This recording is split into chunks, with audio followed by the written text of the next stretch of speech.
My father was, he is on the left here, my father was officer of the General Staff of the Soviet Army. He was inspector of land forces, Soviet troops stationed in countries like Mongolia, Cuba, East European countries. This is the picture taken at the entrance of my Institute of Oriental Languages. It's a part of Moscow State University. As every Soviet student, I was, quote-unquote, volunteering for harvesting grain in Kazakhstan. By the end of my training in school, I was recruited by the KGB. This picture was taken on that day, and you can see again how happy it feels to be recruited by the KGB. Pay special attention to number of bottles on the table. One of my functions was to keep foreign guests permanently intoxicated the moment they land at Moscow airport. In 1967, the KGB attached me to this magazine, Look magazine. A group of 12 people arrived to USSR from the United States to cover the 50th anniversary of October Socialist Revolution in my country. From the first page to the last page, it was a package of lies.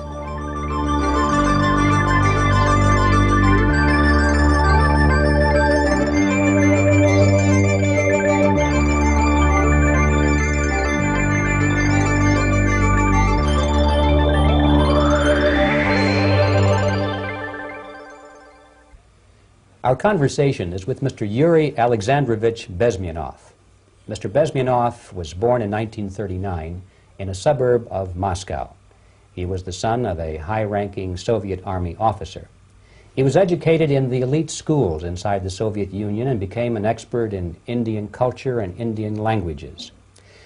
He had an outstanding career with Novosti, which was the, and still is, I should say, the press arm or the press agency of the Soviet Union. It turns out that this is also a front for the KGB.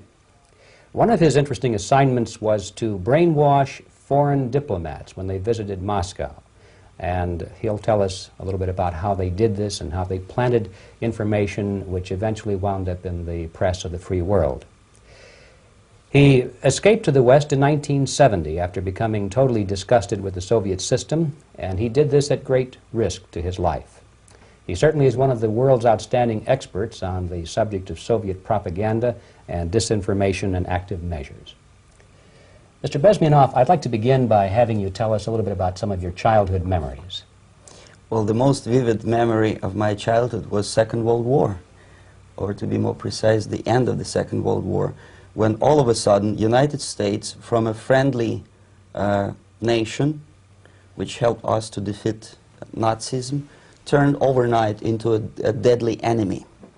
And it was very shocking because all newspapers were trying to present an image of belligerent, aggressive American imperialism. Most of the things that we were taught is that United States is aggressive power, which is just about to invade our beautiful, free, socialist country, that American CIA is dropping Colorado beetles on our beautiful potato fields to eliminate our crops, and each schoolboy had a picture of Colorado bug on the back page of his notebook, and we were instructed to go into collective fields to search for those little Colorado bugs. Of course we couldn't find any, neither we could find many potatoes, and that was explained again by the encroachments of the decadent imperialist power.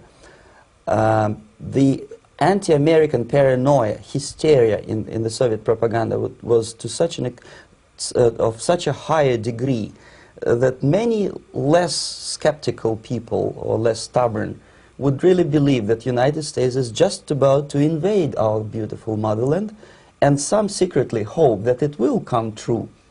That's interesting. Yes.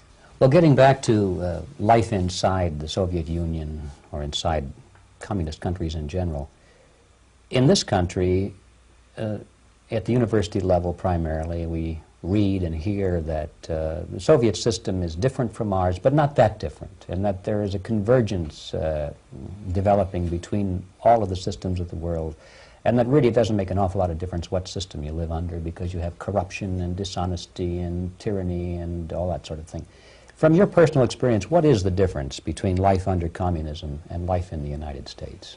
Well, life is obviously very much different for simple reason that the Soviet Union is a state capitalist economically. It's a state capitalism where an individual has absolutely no rights, no value. His life is nothing. It's just like an insect. He is disposable. Whereby in the United States, even the worst criminal is treated as a human being. He has a fair trial, and some of them capitalize on their crimes. They publish their memoirs in their prisons and get handsomely paid by your crazy publishers. The differences, of course, in the daily life are very various, depending on whom we are talking about. In my own private life, I never suffered from communism simply because I was brought up in a family of high-ranking military officer. Most of the doors were open for me. Most of my expenses were paid by the government, and I never had any troubles with the authorities or with the police. So, in other words, I would say I enjoyed, or I had good reasons to enjoy, all the advantages of so-called socialist system. Mm-hmm. My main motivations to defect had nothing to do with affluence. It was mainly moral indignation, moral protest, rebellion against the inhuman methods of the Soviet system. Well, specifically, what did you object to? I objected, first of all, against oppression of my own dissidents and intellectuals. And that was the most disgusting thing that I witnessed as a young man, young student, who was brought up at a very troublesome period in our history, from Stalin to Khrushchev, from total tyranny and oppression to some kind of liberalization. Second, when I started working for the Soviet embassy in India, to my horror, I discovered that we are millions times more oppressive than any colonial or imperialist power in the history of mankind. That my country brings to India not freedom, progress, and friendship between the nations, but racism, exploitation, and slavery, and of course economical inefficiency to this country. Since I fell in love with India, I developed something which by KGB standards is extremely dangerous thing. It's called split loyalty, when an agent likes a country of assignment more than his own country. I literally fell in love with this beautiful country, a country of great contrasts, but also great humility, great tolerance, and philosophical and intellectual freedoms. My ancestors used to live in caves and eat raw meat when India was a highly civilized nation 6,000 years ago. So obviously the choice was not to the advantage of my own nation. I decided to defect and to entirely dissociate myself from that brutal regime. Mr. Bezmenov, we've read a lot about the concentration camps and the slave labor camps under the Stalin regime. Now the general impression in America is that those things are part of the past. Are they still going on today, or what is the status? Yes. There is no qualitative change in the Soviet concentration camp system. There are changes in numbers of prisoners. Again, this is unreliable Soviet statistics. We don't know how many political prisoners are there in the Soviet concentration camps. But we sure know from various sources that at each particular time there are close to 25 to 30 million of Soviet citizens who are virtually kept as slaves in forced labor camp system. The size of the population of a country like Canada is serving terms as prisoners. Incredible. So I would say that those intellectuals who try to convince American public that concentration camp system is a thing of a past are either conscientiously misleading public opinion, or they are not very intellectual people. They're selectively blind. They lack intellectual honesty when they say that. Well, we've spoken about the intellectuals in this country and also the intellectuals in the Soviet Union. What about down at the broad mass level? Do the people in general, the working people, the workers in general in the Soviet Union, do they support the system? Do they tolerate it? What is their attitude? Well, average Soviet citizen, if there is such an animal, of course, does not like the system because it hurts, it kills. He may not understand the reasons, he may not have enough information or educational background to understand. But I doubt very much there are many people who are conscientiously supporting the Soviet system. There are not such people in USSR. Even those who have all the reasons to enjoy socialism, people like myself, who were a member of journalistic elite, they also hate system for different reasons, though. Not because they lack material affluence, but because they are unfree to think, they are in constant fear, duplicity, split personality. And this is the greatest tragedy for my nation. Well, what do you think are the chances of the people actually overcoming their system or replacing it? There is a great possibility that system will sooner or later be destroyed from within. There is a self-destructive mechanism built into any socialist or communist or fascist system, because there is lack of feedback, because the system does not rely upon loyalty of population. But until this Soviet junta is being supported by the Western so-called imperialists, that is, multinational companies, establishments, governments, and let's face it, intellectuals, so-called academia in the United States is famous for supporting the Soviet system. As long as the Soviet junta will keep on receiving credits, money, technology, grain deals, and political recognition from all these traitors of democracy or freedom, there is no hope, there is not much hope for changes in my country, and the system will not collapse by itself simply because it's being nourished by so-called American imperialism. This is the greatest paradox in history of mankind, when capitalist world supports and actively nourishes its own destroyer, destructor. I think you're trying to tell us something. Oh, in yes. This country. I'm trying to tell you that it has to be stopped unless you want to end up in Gulag system and enjoy all the advantages of socialist equality. Working for free, catching fleas on your body, sleeping on the planks of plywood in Alaska this time, I guess. That's where Americans will belong, unless they will wake up, of course, and force their government to stop aiding Soviet fascism. Well, you told us a moment ago why you left the system. I'd like to hear the details of how you did it. It must have been a very dangerous thing. It was not so dangerous, it was crazy. First of all, because defecting in India is virtually impossible, thanks to very strong pressure from the Soviet government. Excuse me, you were in India. On assignment at that time. Yes, I was working for the Soviet embassy in New Delhi as a press officer.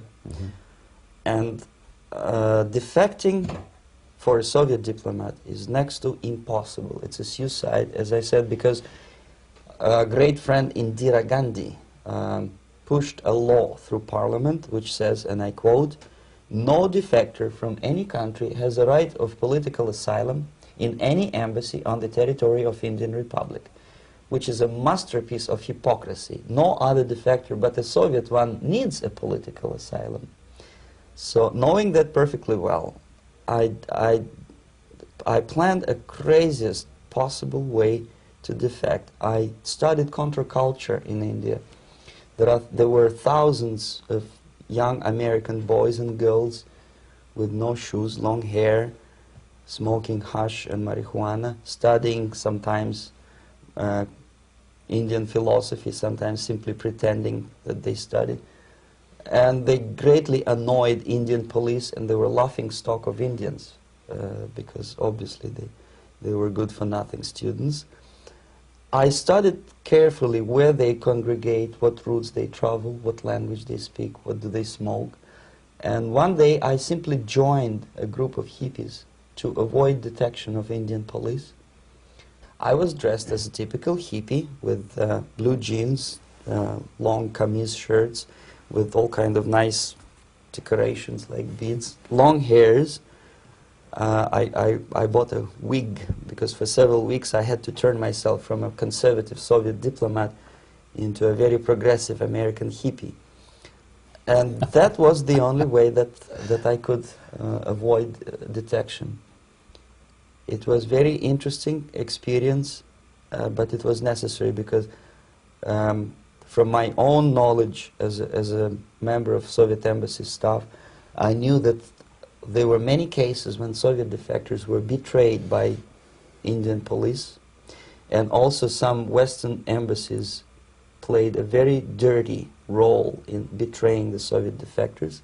According to our information, they were some, I wouldn't call them double agents, but simply immoral people working for this for the United States embassy, and confiding in people like this would be a suicide.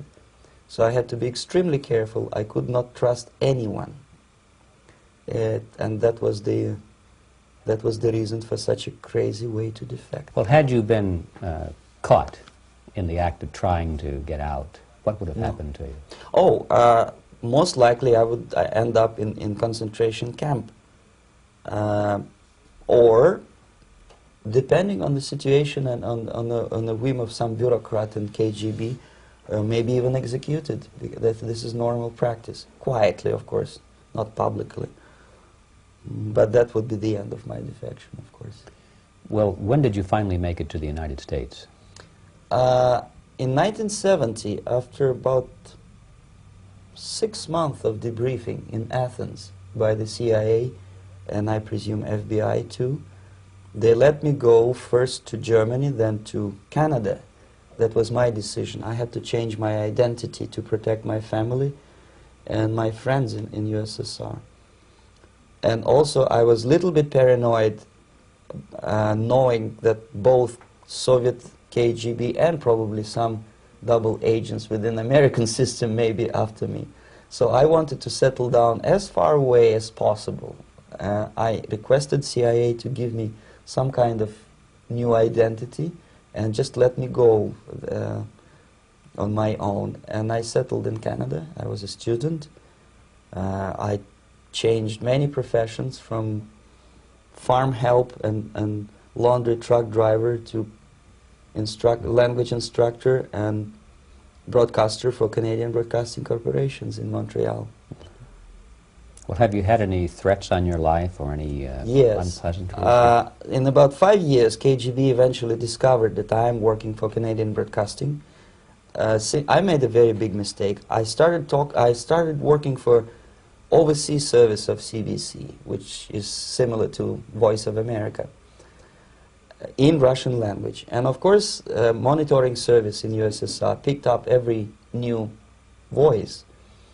Every new announcer they would make it a point to discover who he is. And in 5 years, sure enough, slowly but surely, they discovered that I am not Thomas Schumann, that I am Yuri Alexandrovich Bezmenov, and that I am working for Canadian Broadcasting, and undermining beautiful détente between Canada and USSR. And the Soviet ambassador Alexander Yakovlev made it his personal effort to discredit me. He complained to Pierre Trudeau, who is known to be a little bit soft on socialism. And the management of CBC behaved in a very strange, cowardly way, unbecoming to representatives of an independent country like Canada. They listened to every suggestion that Soviet ambassador gave, and they started shameful investigation, analyzing content of my broadcasts to USSR. And sure enough, they discovered that some of my statements were probably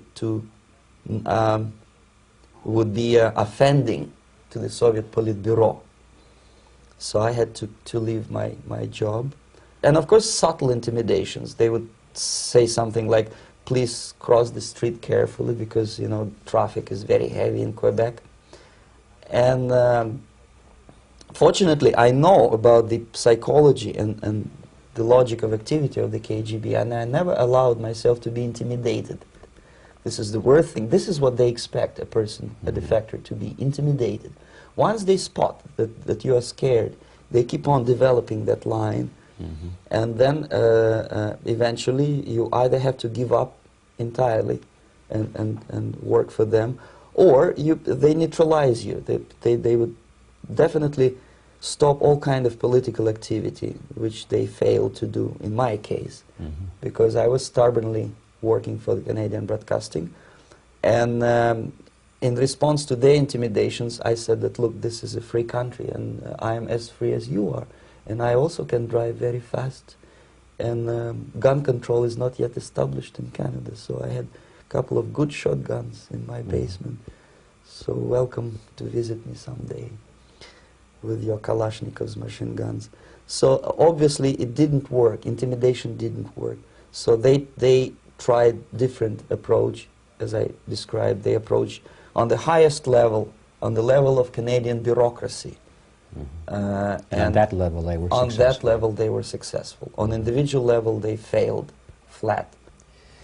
Mr. Bezmenov has brought a series of slides with him that he has taken from the Soviet Union, and I think this is a good time to take a look at the slides. Yes. Now, the viewers will be able to see these slides as we talk about them. Yes, this is a collection of slides which are, some of them are snapshots from my family album, some of them are documents which I smuggled from the Soviet embassy, and some are reproductions from local mass media. I usually show them to establish my credibility as a defector. This is a picture of my native town, Mytishi, about 20 miles north from Moscow. Characteristically, there is a statue of Comrade Lenin in the central square. This is myself at the age of 7, again, characteristically, under the statue of Comrade Stalin, extending his friendly hand to peoples of the world. At that age, of course, I was still idealistically minded young communist, and I still believe that sooner or later things will go for better. But I realized that the system stinks, that something is fishy, and that ideology is fake, and the propaganda about advanced Soviet agriculture simply didn't meet the criteria of reality. If they talk about abundance of food and there is none in the stores, there must be something wrong. My father was, he is on the left here, my father was officer of the General Staff of the Soviet Army. He was inspector of land forces, Soviet troops stationed in countries like Mongolia, Cuba, East European countries.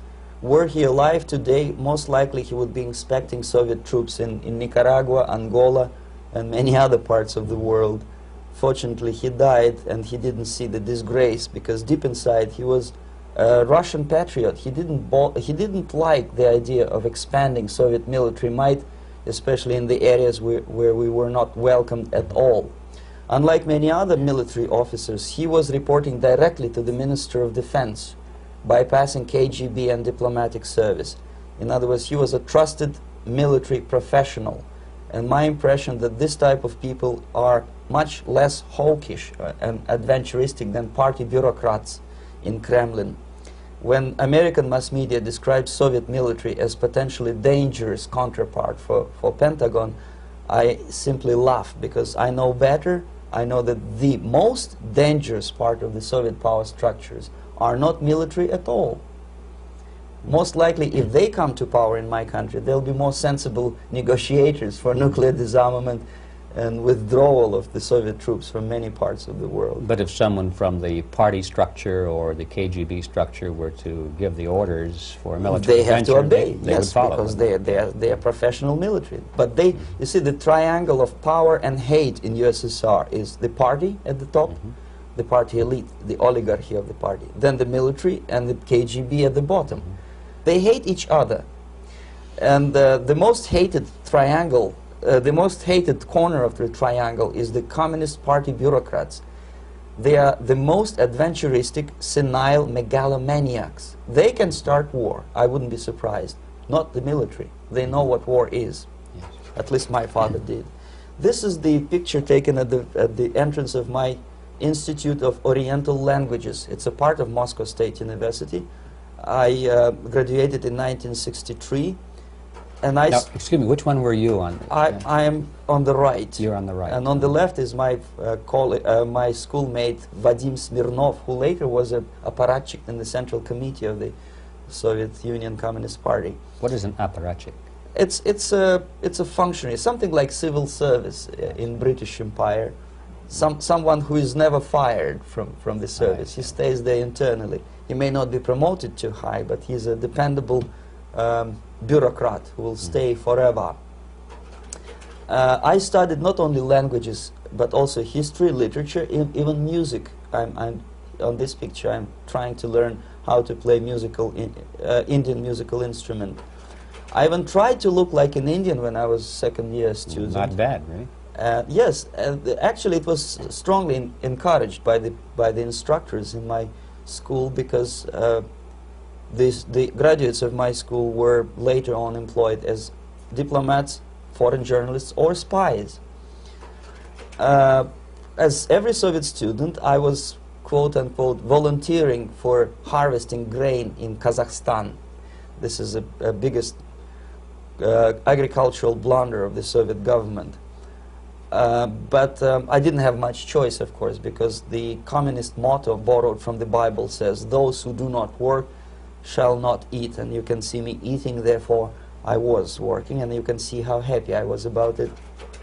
I went through a very extensive physical and military training, including the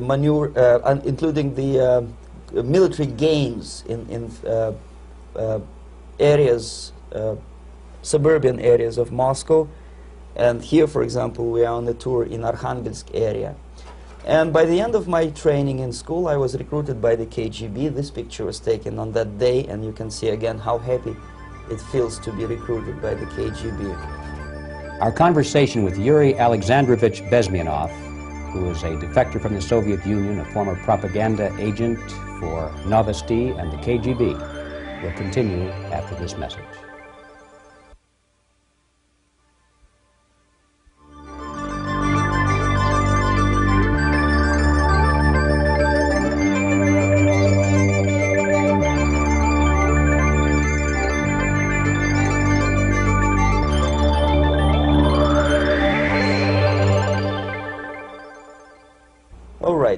As every student in USSR, I went through very extensive physical and military training and civil defense training too. Unlike in the United States, where civil defense is virtually non-existent, zero. In USSR, every student, whatever his major subject, has to go through very extensive 4-year military and civil defense training. You can see me here with a group of students during one of the war games near Moscow. The main idea, of course, is to prepare a huge reserve army of the USSR. Each student has to graduate as a junior lieutenant. In my case, it was administrative and military intelligence service. My first assignment was to India as a translator with the Soviet Economical Aid Group, building refinery complexes in Bihar state and Gujarat state. At that time, I was still naively, idealistically believing that what I was doing contributes to the understanding and cooperation between the nations. It took me quite a number of years to realize that what we were bringing to India was a new type of colonialism, 1,000 times more oppressive and exploitative than any colonialism or imperialism in history of mankind. But at that time I was still hoping that, well, maybe it's not that bad, could be worse, and things may go for better. And I even tried to implement the beautiful Marxist motto, proletarians of all the countries unite. I tried to unite with a nice Indian girl, and I was fascinated by Indian culture, by the family life in this country. But obviously Communist Party had different plans for my genes, so I had to marry this beautiful Russian girl. In the span of my career, I married 3 times. Most of these marriages were marriages of convenience, on advice from the Department of Personnel. This is normal practice in USSR. When a Soviet citizen is assigned to a foreign job, he has to be married, either to keep family in USSR as hostages, or, if it's a convenience marriage like mine, so that the husband and wife are virtually informers on each other to prevent defection or contamination by decadent imperialist or capitalist ideas. In my case, I hated that girl so much that the moment I landed in Moscow, we were divorced, and I married later, second time. By the end of my first assignment in India, I was promoted to the position of public relation officer. You can see me here translating a speech by a Soviet boss.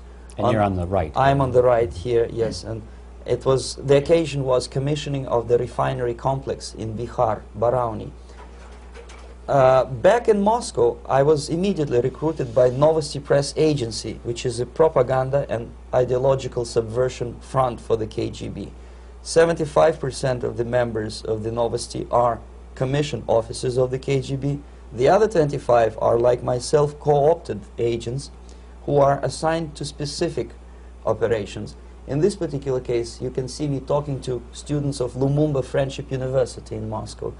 This is a huge school under the direct control of the KGB and Central Committee, where future leaders of the so-called national liberation movements are being educated and selected carefully.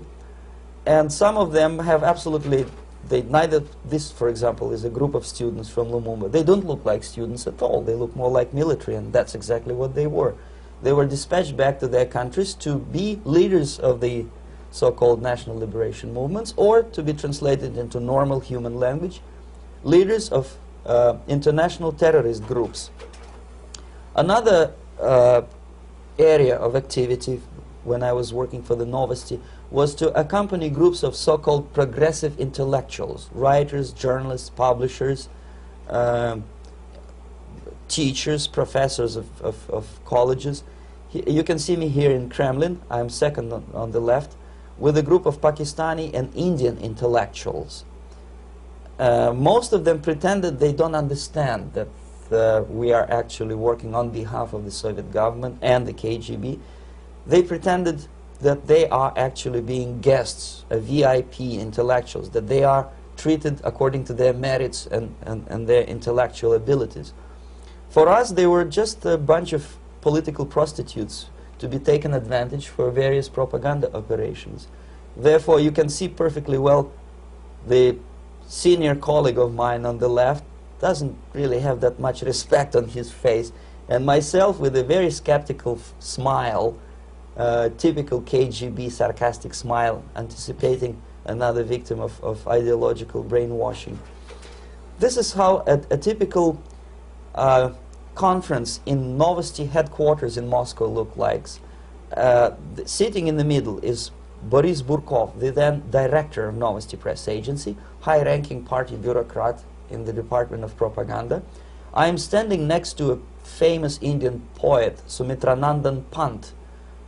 He was famous because he was an author. He was the author of a famous poem titled Rhapsody to Lenin. That's why he was invited to USSR, and everything was paid by the Soviet government. Pay special attention to number of bottles on the table. This is one of the ways to kill the awareness or curiosity of foreign journalists. One of my functions was to keep foreign guests permanently intoxicated the moment they land at Moscow airport. I had to take them to the VIP lounge and toast to friendship and understanding between the nations of the world. Glass of vodka, then a second glass of vodka. And in no time, my guests would be feeling very happy. They would see everything in kind of pink, nice color. And that's the way I had to keep them permanently for the next 15 or 20 days. At a certain point in time, I had to withdraw alcohol from them so that some of them, who are the most recruitable, would feel a little bit shaky, guilty, trying to remember what they were talking last night. That's the time to approach them with all kind of nonsense, such as joint communique or statement for Soviet propaganda. That's the time they are the most flexible. And of course, what they didn't understand, they didn't realize or pretended not to realize, that myself, who was drinking together with them, was not drinking at all. I had ways to get rid of alcohol through various techniques, including special pills which were given to me by my colleagues. But they were taking it seriously. In other words, they would consume quite large volumes of alcohol and feel quite uneasy next morning. In 1967, the KGB attached me to this magazine, Look magazine. A group of 12 people arrived to USSR from United States to cover the 50th anniversary of October Socialist Revolution in my country. From the first page to the last page, it was a package of lies, propaganda cliché, which were presented to American readers as opinions and deductions of American journalists. Nothing could be far from truth. These were not opinions. They were not opinions at all. They were the clichés which the Soviet propaganda wants American public to think that they think. If it does make any sense at all. It sure does, because from the viewpoint of the Soviet propaganda, although there are some subtle criticism of the Soviet system, the basic message is that Russia today is a nice, functioning, efficient system supported by majority of population. That's the biggest lie. And of course, American intellectuals and journalists from Look magazine elaborated on that untruth in various different ways. They intellectualized that lie. They found all kinds of justifications for telling lies to American public. Excuse me, it was partly your job to make sure that they got these ideas, yes, and accepted them as their own ideas. Right. Actually, even before they arrived to USSR, and they paid astronomical sum of money for that visit, they were submitted, this Novosti Press agency developed so-called backgrounders, 20-25 pages of information and opinions which were presented to the journalists even before they bought their tickets to Moscow. They had to analyze the situation, and judging on their reaction to that backgrounder, the local Novosti representative or local Soviet diplomat in Washington, D.C. would assess whether they be given visa to USSR or not. So but they were selected ahead of time. Yes, they were pre-selected very carefully, and there is not much chance for honest journalists to arrive to USSR and to stay there for 1 year and to bring this package of lies back home.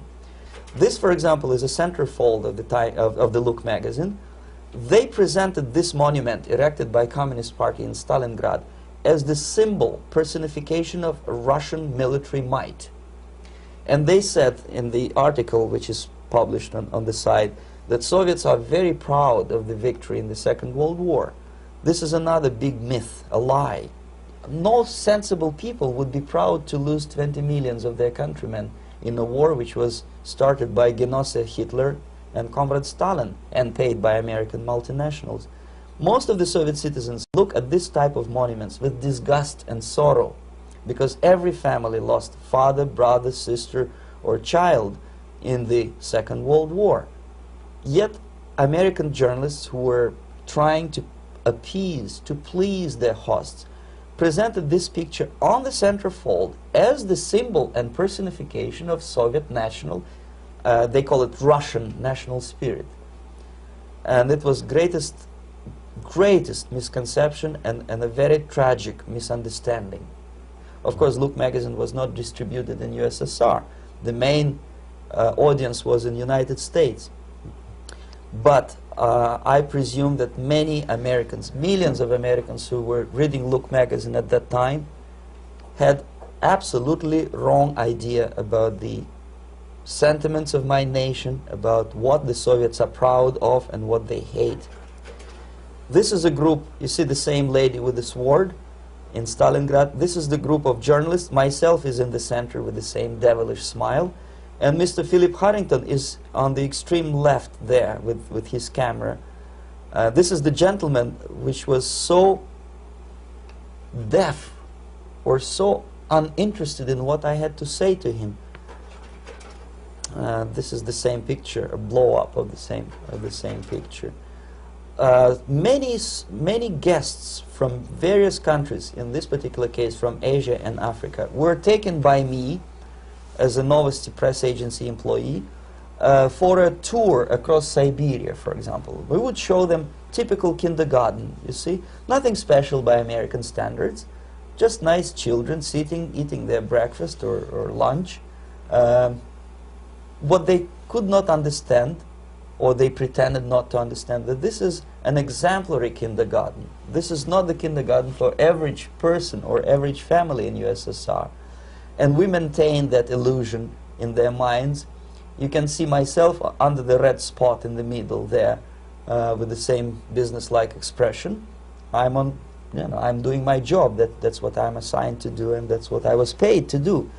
But deep inside, I still hope that at least some of these useful idiots would understand that what they are looking at has nothing to do with the level of affluence in my nation.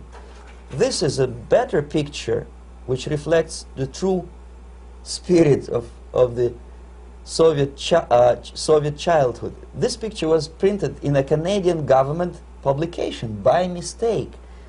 In the middle you can see children playing on a small courtyard, and the caption goes, "This is a typical kindergarten in Siberia." What these idiots didn't understand, that it is not kindergarten at all. It is a prison for children of political prisoners.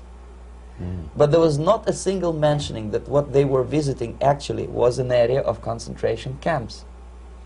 And the job of people like myself to help them to not to notice that they are actually talking to prisoners. Most of the children were dressed, especially on the occasion of the foreigners' visit. Of course, there were no corpses on the ground. There were no machine gun guards. And well, it looks not very pleasant, as you see. It looks dull, but obviously it does not create an impression that this is actually a prison. Well, did any of the journalists have the curiosity to ask about prisons and that kind of thing? Yes. They were in Siberia. Yes. This is what you associate. Yes, some of them asked questions, and naturally we would give them, for the stupid question, we give them stupid answer. No, there are no prisons in Siberia. No, most of the people who you see are free citizens of USSR. They are very happy to be here, and they are contributing to the glory of the socialist system.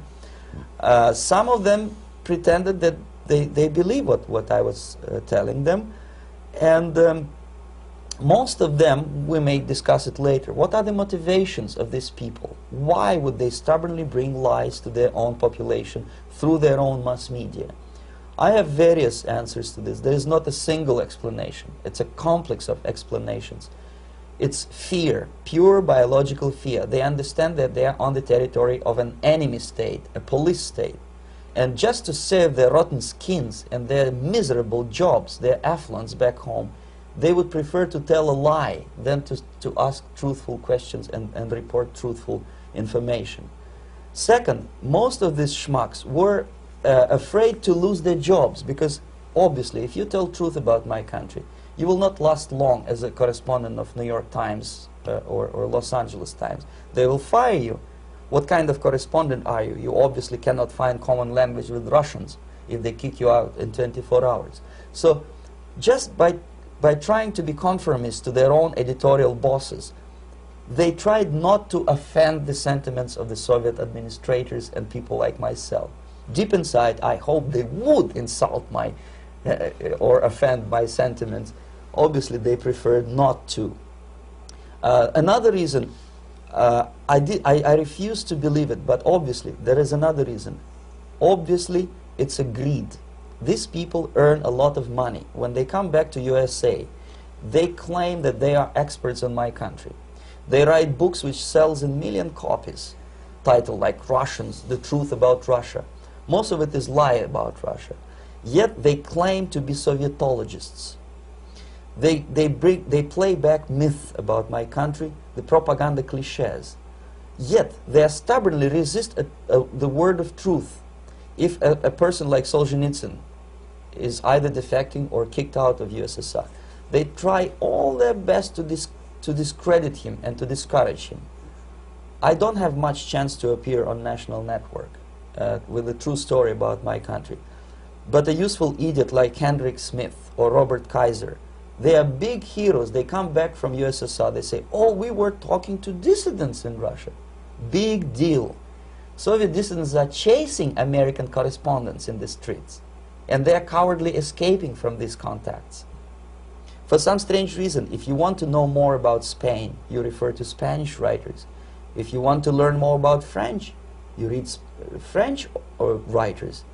Even about Antarctica, I bet you would read Penguins. Only about the Soviet Union, for some strange reason, you read Hendricks and Schmendricks and all kind of Kissingers, because they claim that they know more about my country. They know nothing, or next to nothing, or they pretend that they know more than they actually do. I would say they are dishonest people who lack integrity and common sense and intellectual honesty. They bring back all kind of stories like that. A kindergarten in Siberia. Omitting the most important fact, it's a prison for children of political prisoners. Another greatest example of monumental idiocy of American politicians. Edward Kennedy was in Moscow, and he thought that he is a popular, charismatic American politician who is easygoing, who can smile, dance at the wedding in Russian Palace of Marriages. What he did not understand, or maybe he pretended not to understand, that actually he was being taken for a ride. This is a staged wedding especially to impress foreign media or useful idiots like Ed Kennedy. Most of the guests there, they had security clearance, and they were instructed what to say to foreigners. This is exactly what I was doing. You can see me in the same damn wedding palace in Moscow where Ed Kennedy was dancing here. You see, smiling. He thinks he's very smart. From the viewpoint of Russian citizens who observe this idiocy, he's narrow-minded, egocentrical idiot who tries to earn his own popularity through participation in propaganda farces like this. Here you can see myself. On the right, again, exemplary Soviet bride. On the left, 3 journalists from various countries, Asia, Africa, and Latin America. Obviously, they enjoying the situation. They will go back home and write the reports. We were present on a regular Soviet wedding. They were not present on a regular Soviet wedding. They were present, they were parts of a farce, of a circus performance. Another thing which I had to sometimes risking my life to explain to foreigners. Time magazine, for example, is very critical of South African racist regime. The whole article was dedicated to the shameful internal passport system where blacks are not allowing to live with whites. For some strange reason, for the last 14 years since my defection, nobody wanted to pay attention to my passport.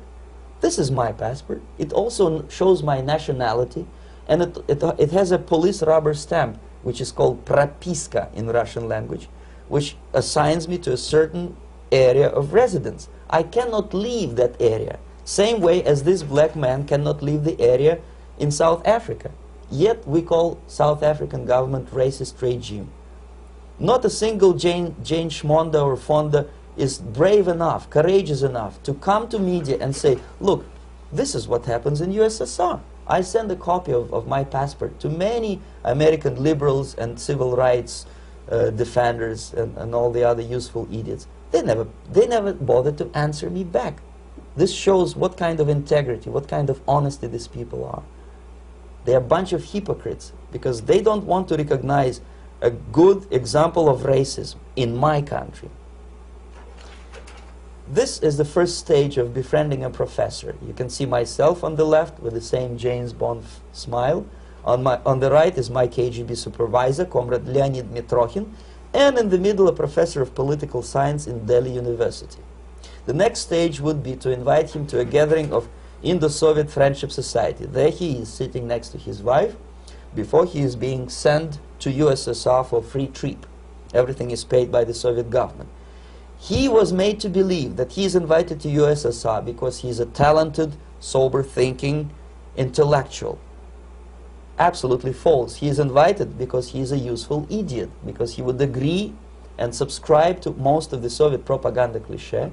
And when he is coming back to his own country, he is going for years and years to teach the beauties of Soviet socialism to newer and newer generations of his students, thus promoting the Soviet propaganda line. The KGB was even curious about this gentleman. It may look innocent. Maharishi Mahesh Yogi, a great spiritual leader, or maybe a great charlatan and crook, depending on from which side you are looking at him. Beatles were trained at his ashram in Hardwar in India how to meditate. Mia Farrow and other useful idiots from Hollywood visited his school, and they returned back to United States absolutely zonked out of their minds with marijuana, hashish, and crazy ideas of meditation. To meditate, in other words, to isolate oneself from the current social and political issues of your own country, to get into your own bubble, to forget about troubles of the world. Obviously, KGB was very fascinated with such a beautiful school, such a brainwashing center for stupid Americans. I was dispatched by the KGB to check what kind of VIP Americans attend this school. That's you on the left. Yes, I'm on the left. I was trying to get enrolled in that school. Unfortunately, the Maharishi Mahesh Yogi asked too much. He wanted $500 American for enrollment. But my function was not actually to get enrolled in the school. My function was to discover what kind of people from the United States attend this school. And we discovered that, yes, there are some influential members of family,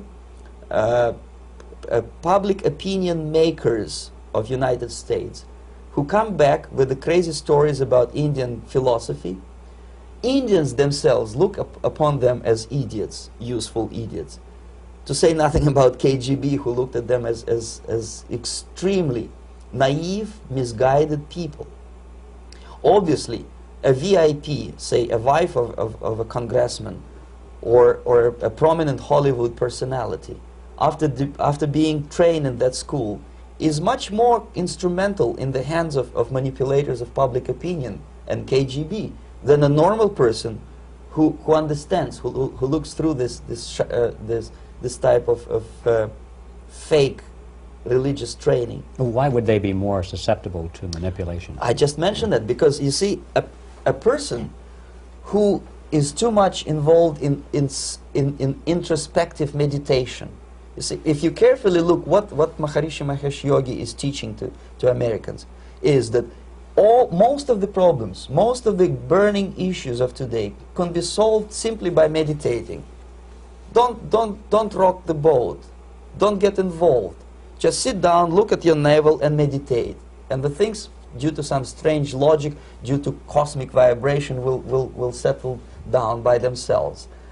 This is exactly what the KGB and Marxist-Leninist propaganda wants from Americans, to distract their opinion, attention, and mental energy from real issues of the United States into a non-issues, into a non-world, non-existent harmony. Obviously, it's more beneficial for the Soviet aggressors to have a bunch of duped Americans than Americans who are self-conscious, healthy, physically fit, and alert to the reality. Maharishi Mahesh Yogi obviously is not on the payroll of the KGB. But whether he knows it or not, he contributes greatly to demoralization of American society. And he's not the only one. There are hundreds of those gurus who come to your country to capitalize on naivete and stupidity of Americans. It's a fashion. It's a fashion to meditate. It's a fashion not to be involved. So obviously, you can see that if KGB were that curious, if they paid my trip to Hardwar, if they assigned me to that strange job, obviously they were very much fascinated. They were convinced that that type of brainwashing is very efficient and instrumental in demoralization of the United States. Our conversation with Yuri Alexandrovich Bezmenov, who is a defector from the Soviet Union, a former propaganda agent for Novosti and the KGB, will continue after this message.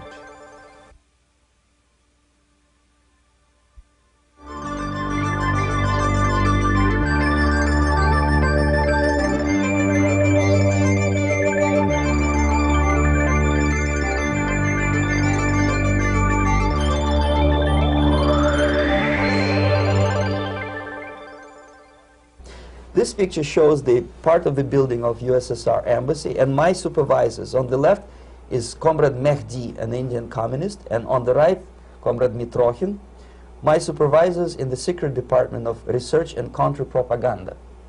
It has nothing to do with either research or counter-propaganda. Most of the activity of that department was to compile huge volume of information on individuals who were instrumental in creating public opinion. Publishers, editors, journalists, actors, educationalists, professors of political science, members of parliament, representatives of business circles. Most of these people were divided roughly in two groups. Those who would toe the Soviet foreign policy, they would be promoted to the positions of power through media and public opinion manipulation. Those who refused the Soviet influence in their own country would be character assassinated or executed physically come revolution. Same way as in the small town of Hue in South Vietnam, several thousands of Vietnamese were executed in one night when the city was captured by Viet Cong for only 2 days.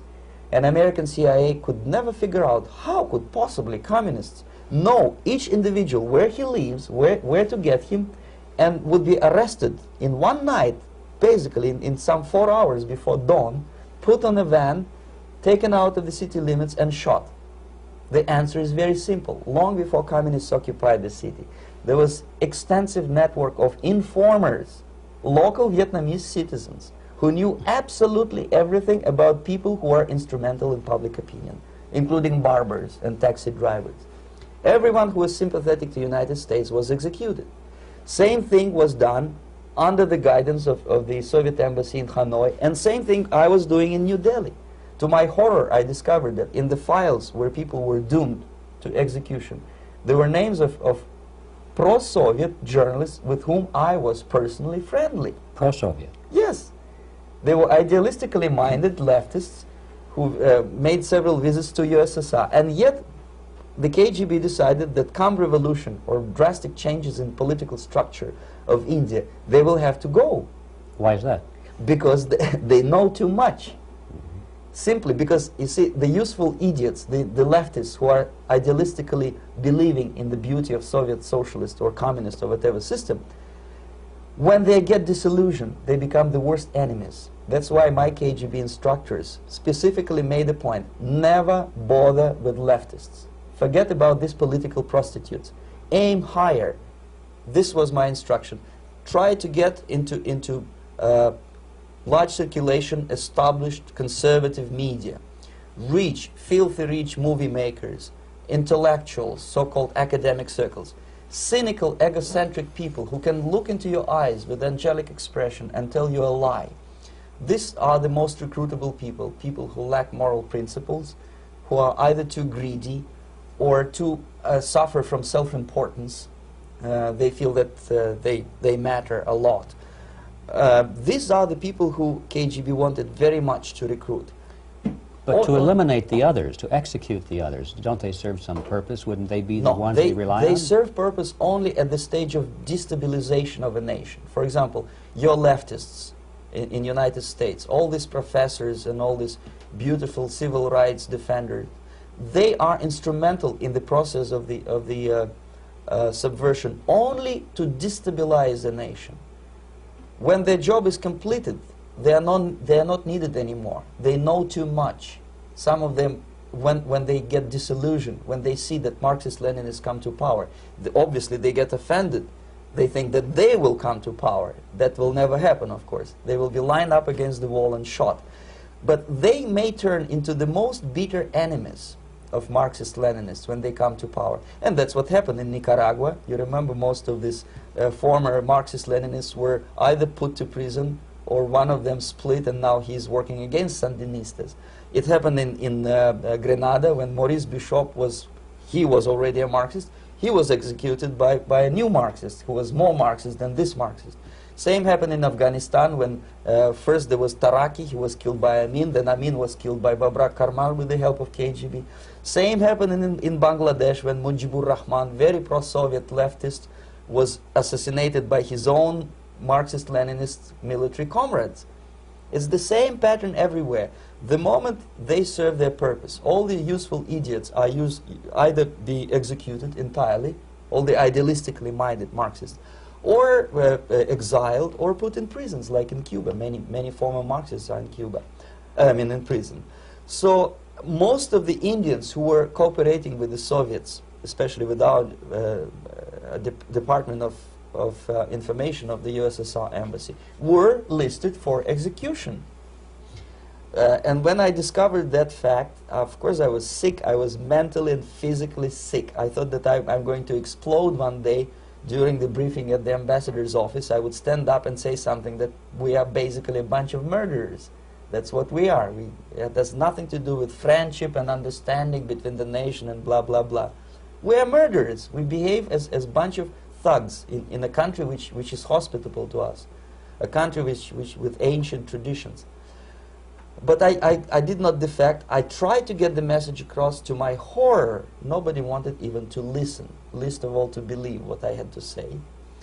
And I tried all kinds of tricks. I would leak information through letters or lost documents or something like that. And still I got no message. The message was not published, even in the conservative mass media of India. The immediate impulse to defect was Bangladesh crisis, which was described by American correspondents as Islamic grassroots revolution, which is absolute baloney. There was nothing to do with Islam, and there was no grassroots revolution. Actually, there are no grassroots revolutions, period. Any revolution is a byproduct of a highly organized group of conscientious and professional organizers, but has nothing to do with grassroots. In Bangladesh, it was nothing with grassroots. Most of the Awami League party members, Awami League means People's Party, were trained in Moscow in the high party school. Most of the Mukti Fauj leaders, Mukti Fauj in Bengali means People's Army, same as SWAPO and all kind of liberation armies all over the world, the same bunch of useful idiots. They were trained at Lumumba University and various centers of the KGB in Simferopol, in Crimea, and in Tashkent. So when I saw that Indian territory is being used as a jumping board to destroy East Pakistan, I saw myself thousands of so-called students traveling through India to East Pakistan, through the territory of India, and Indian government pretended not to see what's going on. They knew perfectly well, the Indian police knew it, the intelligence department of the Indian government knew it, the KGB of course knew it, and the CIA knew it. That was most infuriating, because when I defected and I explained to the CIA debriefers they should watch out because East Pakistan is going to erupt any moment, they said I was reading too many James Bond novels. Anyway, so East Pakistan was doomed.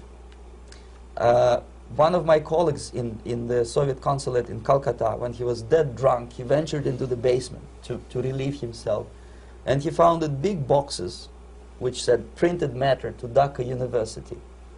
Dhaka is the capital of East Pakistan. And since he was drunk and curious, he opened one of the boxes and he discovered not printed matter. He discovered Kalashnikov guns and ammunition in there. Anyway, it's a long story. When I saw the preparations for the invasion into East Pakistan, obviously I wanted to defect immediately. The only thing I couldn't at that time make up my mind when and where and how. One of the reasons, of course, you see, I was in love with India. I mentioned that before. I spoke the languages. I socialized with people. And I understood that I had to act fast unless I want this beautiful country to be permanently and irreparably damaged by our presence. One of the reasons not to defect was, as you can see, I was living in relative affluence. Who the hell in a normal mind would defect and do what? To be abused by your media, to be called McCarthyist and fascist and paranoid, or to drive a taxi in New York City? What for? What the hell for should I defect? To be abused by Americans, to be insulted in exchange for my effort to bring the truthful information about impending danger of subversion. As you can see, I was living in quite a comfortable conditions next to swimming pool, where Indians were not allowed, by the way. I was highly paid expert in propaganda. I had my family. I was respected by my nation. My career was cloudless. The third reason, how to defect with the family.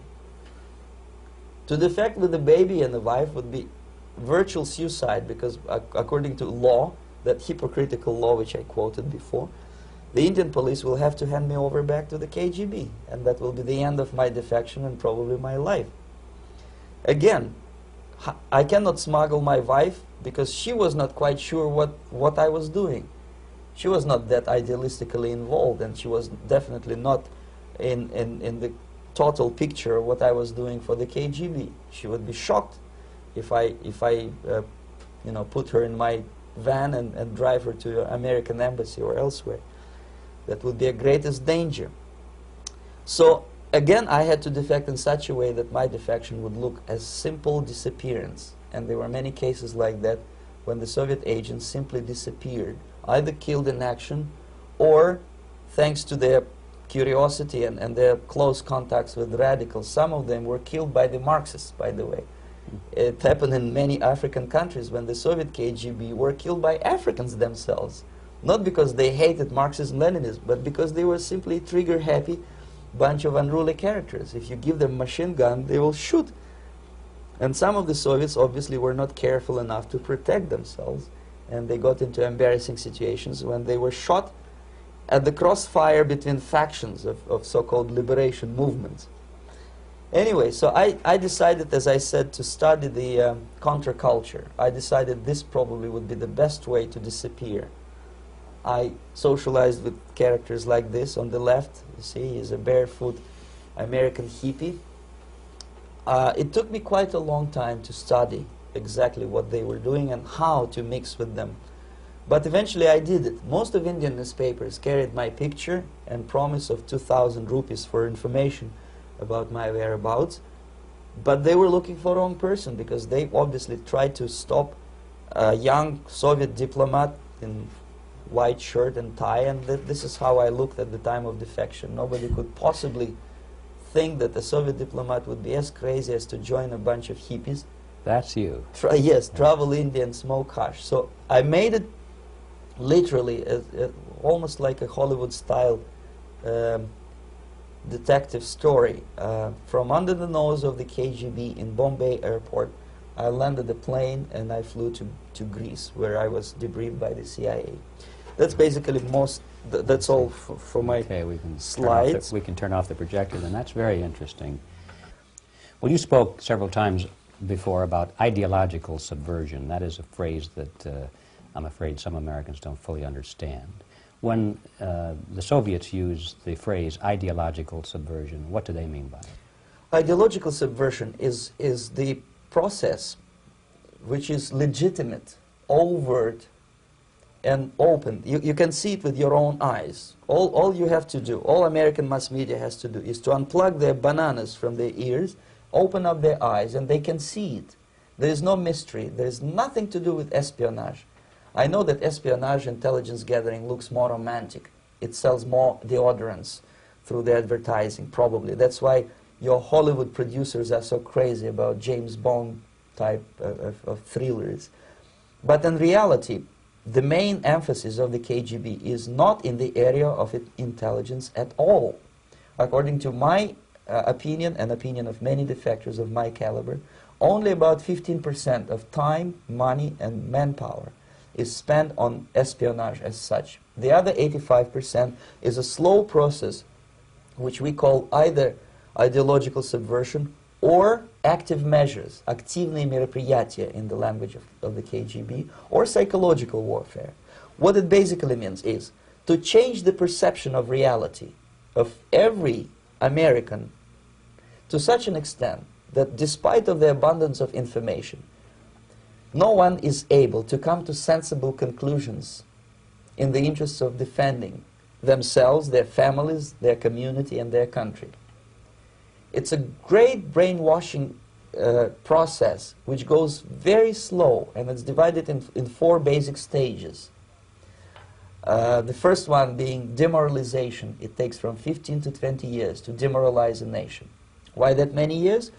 Because this is the minimum number of years which requires to educate 1 generation of students in the country of your enemy, exposed to the ideology of the enemy. In other words, Marxism-Leninism ideology is being pumped into the soft heads of at least 3 generations of American students without being challenged or counterbalanced by the basic values of Americanism, American patriotism. The result you can see.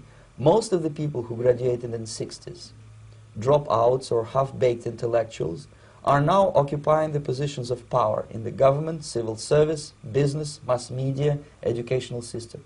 You are stuck with them. You cannot get rid of them. They are contaminated. They are programmed to think and react to certain stimuli in a certain pattern. You cannot change their mind, even if you expose them to authentic information, even if you prove that white is white and black is black. You still cannot change the basic perception and the logic of behavior. In other words, these people, the process of demoralization is complete and irreversible. To get rid society of these people, you need another 20 or 15 years to educate a new generation of patriotically minded and common sense people who would be acting in favor and in the interests of United States society. And yet these people who've been programmed and, as you say, in place and Yes. who are favorable to an opening with the Soviet concept, these are the very people who would be marked for extermination in this country? Most of them, yes. Simply because the psychological shock when they will see in future what the beautiful society of equality and social justice means in practice, obviously they will revolt. They will be very unhappy, frustrated people. And the Marxist-Leninist regime does not tolerate these people. Obviously they will join the links of dissenters, dissidents. Unlike in present United States, there will be no place for dissent in future Marxist-Leninist America. Here you can get popular like Daniel Ellsberg and filthy rich like Jane Fonda for being dissident, for criticizing your Pentagon. In future, these people will be simply squashed like cockroaches. Nobody is going to pay them nothing for their beautiful, noble ideas of equality. This they don't understand, and it will be a greatest shock for them, of course. The demoralization process in the United States is basically completed already. For the last 25 years. Actually, it's overfulfilled, because demoralization now reaches such areas where previously not even Comrade Andropov and all his experts would even dream of such a tremendous success.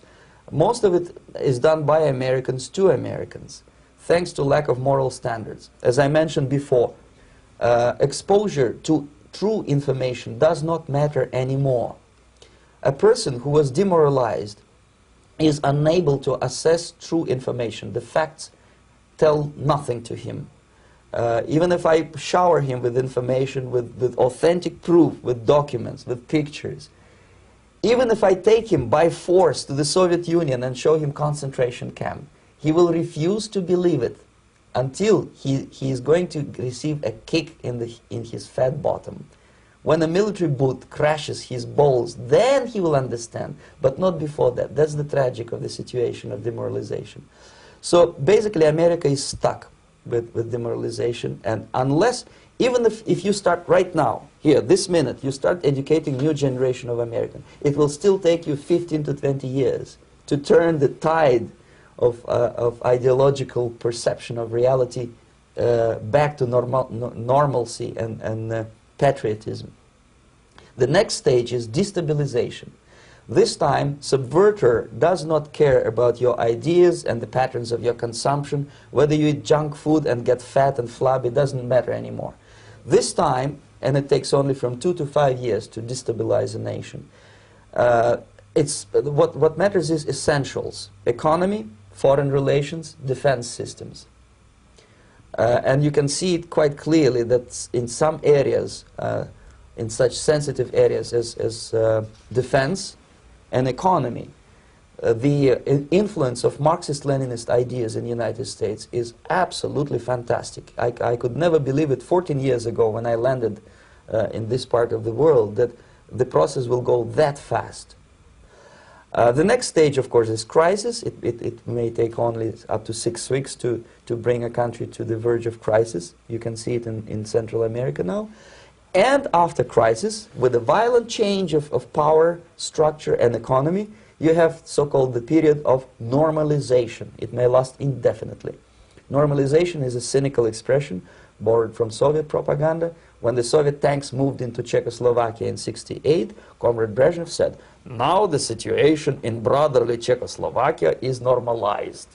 This is what will happen in the United States if you allow all these schmucks to bring the country to crisis, to promise people all kind of goodies and the paradise on earth, to destabilize your economy, to eliminate the principle of free market competition, and to put a big brother government in Washington, D.C., with benevolent dictators like Walter Mondale, who will promise lots of things, never mind whether the promises are fulfillable or not.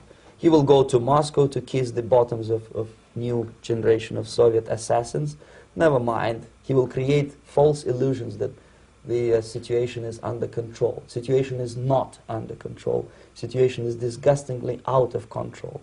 Most of the American politicians, media, and educational system trains another generation of people who think they are living at a peacetime. False. United States is in the state of war, undeclared total war against the basic principles and the foundations of this system. And the initiator of this war is not Comrade Andropov, of course. It's the system. However ridiculous it may sound, the world communist system or the world communist conspiracy, whether I scare some people or not, I don't give a hoot. If you are not scared by now, nothing can scare you. But you don't have to be paranoid about it. What actually happens now, that unlike myself, you have literally several years to live on unless the United States wake up. The time bomb is ticking. With every second, the disaster is coming closer and closer. Unlike myself, you will have nowhere to defect to, unless you want to live in Antarctica with penguins. This is it. This is the last country of freedom and possibility. Okay, so what do we do? What is your recommendation to the American people? Well, the immediate thing that comes to my mind is, of course, there must be a very strong national effort to educate people in the spirit of real patriotism, number one. Number two, to explain them the real danger of socialist, communist, whatever, welfare state, big brother government.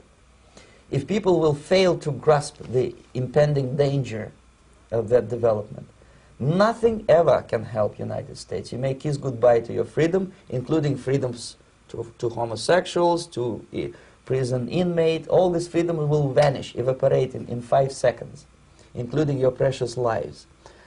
The second thing, the moment at least part of United States population is convinced that the danger is real, they have to force their government. And I'm not talking about sending letters, signing petitions, and all this beautiful, noble activity. I'm talking about forcing United States government to stop aiding communism. Because there is no other problem more burning and urgent than to stop the Soviet military-industrial complex from destroying whatever is left of the free world. And it is very easy to do. No credits, no technology, no money, no political or diplomatic recognition, and of course no such idiocy as grain deals to USSR. The Soviet people, 270 millions of Soviets, will be eternally thankful to you if you stop aiding a bunch of murderers who sit now in Kremlin and whom President Reagan respectfully calls government. They do not govern anything, least of all such complexity as the Soviet economy. So basic, two very simple, maybe two simplistic answers or solutions, but nevertheless they are the only solutions. Educate yourself, understand what's going on around you. You are not living at the time of peace. You are in a state of war, and you have precious little time to save yourself. You don't have much time, especially if you are talking about young generation. There's not much time left for convulsions and sexual masturbation to the beautiful disco music. Very soon it will go, just overnight. If we are talking about capitalists or wealthy businessmen, I think they are selling the rope on which they will hang very soon. If they don't stop, if they cannot curb their unsettled desire for profit, and if they keep on trading with the monster of the Soviet communism, they are going to hang very soon. And they will pray to be killed, but unfortunately they will be sent to Alaska probably to manage industry of slaves. It's simplistic. I know it sounds unpleasant. I know Americans don't like to listen to things which are unpleasant. But I have defected not to tell you the stories about such idiocy as microfilm, James Bond type espionage. This is garbage. You don't need any espionage anymore. I have come to talk about survival. It's a question of survival of this system. You may ask me, what is it in for me? Survival, obviously, because unlike, as I said, I am now in your boat. If we sing together, we'll sing beautifully together. There is no other place on this planet to defect to.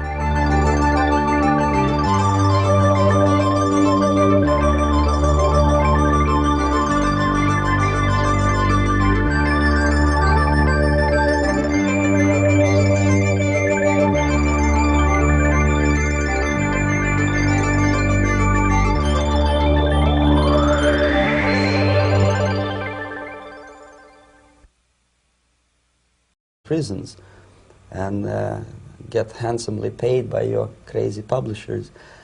The differences, of course, in the daily life are very various depending on whom we are talking about. In my own private life, I never suffered from communism simply because I was brought up in a family of high-ranking military officer. Most of the doors were open for me. Most of my expenses were paid by the government. And I never had any troubles with the authorities or with the police. So, in other words, I would say I enjoyed, or I had good reasons to enjoy, all the advantages of so-called socialist system. Mm-hmm. My main motivations to defect had nothing to do with affluence. It was mainly moral indignation, moral protest, rebellion against the inhuman methods of the Soviet system. Well, specifically, what did you object to? I objected, first of all, against oppression of my own dissidents and intellectuals. And that was the most disgusting thing that I witnessed as a young man, young student, who was brought up at a very troublesome period in our history, from Stalin to Khrushchev, from total tyranny and oppression to some kind of liberalization. Second, when I started working for the Soviet embassy in India, to my horror, I discovered that we are millions times more oppressive than any colonial or imperialist power in the history of mankind. That my country brings to India not freedom, progress, and we were instructed to go into collective fields to search for those little Colorado bugs. Of course, we couldn't find any. Neither we could find many potatoes. And that was explained again by the encroachments of the decadent imperialist power. The anti-American paranoia, hysteria in the Soviet propaganda was to of such a higher degree that many less skeptical people or less stubborn would really believe that the United States is just about to invade our beautiful motherland, and some secretly hope that it will come true. That's interesting. Yes. Well, getting back to life inside the Soviet Union or inside communist countries in general, in this country, at the university level primarily, we read and hear that the Soviet system is different from ours, but not that different, and that there is a convergence developing between all of the systems of the world, and that really it doesn't make an awful lot of difference what system you live under, because you have corruption and dishonesty and tyranny and all that sort of thing. From your personal experience, what is the difference between life under communism and life in the United States? Well, life is obviously very much different for simple reason that the Soviet Union is a state capitalist economically. It's a state capitalism where an individual has absolutely no rights, no value. His life is nothing. It's just like an insect. He is disposable. Whereby in the United States, even the worst criminal is treated as a human being. He has a fair trial, and some of them capitalize on their crimes. They publish their memoirs in their... My father was, he is on the left here, my father was officer of the General Staff of the Soviet Army. He was inspector of land forces, Soviet troops stationed in countries like Mongolia, Cuba, East European countries. This is the picture taken at the entrance of my Institute of Oriental Languages. It's a part of Moscow State University. As every Soviet student, I was, quote-unquote, volunteering for harvesting grain in Kazakhstan. By the end of my training in school, I was recruited by the KGB. This picture was taken on that day, and you can see again how happy it feels to be recruited by the KGB. Pay special attention to number of bottles on the table. One of my functions was to keep foreign guests permanently intoxicated the moment they land at Moscow airport. In 1967, the KGB attached me to this magazine, Look magazine. A group of 12 people arrived to USSR from the United States to cover the 50th anniversary of October Socialist Revolution in my country. From the first page to the last page, it was a package of lies.